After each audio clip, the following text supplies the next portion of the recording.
So it's fitness week at Mind Valley, and I am pissed off this week. Let me tell you why. Came across this article in the New York Times. This is from just a couple of weeks ago. Let me tell you what it says. It says, in Asia's fattest country, nutritionists take money from food giants. Know what is Asia's fattest country? It's Malaysia. I'm Malaysian. I'm filming this in Malaysia. Malaysia is where Mind Valley HQ is based, and I grew up in this country. And as I read that article, I felt sick. Sick because what the New York Times exposed is how government officials in Malaysia take money from food giants like Nestle and then are swayed to take what is essentially crap and market it as healthy food.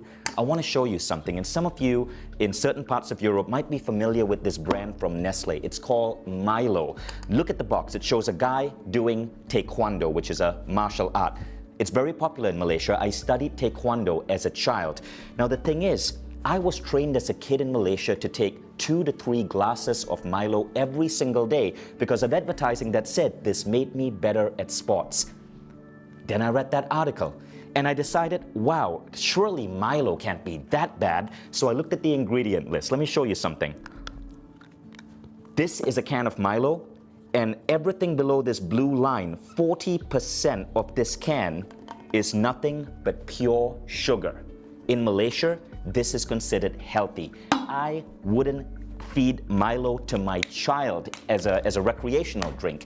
It's 40% sugar. But the article in the New York Times talks about some even more disturbing stuff.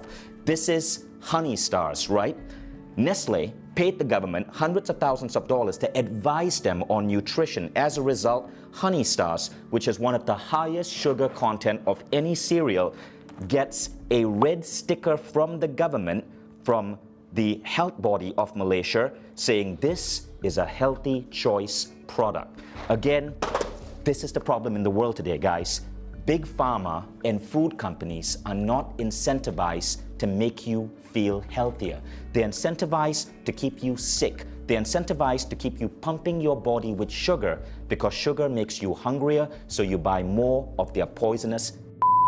Now, this isn't just a unique problem to Malaysia. If you're in Europe, you may have heard the controversy with Nutella. Recently, people had to sue the Italian company, Ferrero, that makes Nutella because they were positioning Nutella, which is essentially palm oil and sugar with a little bit of chocolate. They were positioning it as a breakfast food that is healthy because apparently it contains a tiny percentage of milk, which we also now know is completely unnecessary to the human biology. Now, if you're American, you're not off the hook as well. I went to school in America. I was a teenager in America during my college years. And as a 19 and 20 and 21-year-old, before I would rush off to classes, I would eat something called Pop-Tarts, right? Because I watched television and I was told that Pop-Tarts was a healthy breakfast choice because apparently it contained fruit.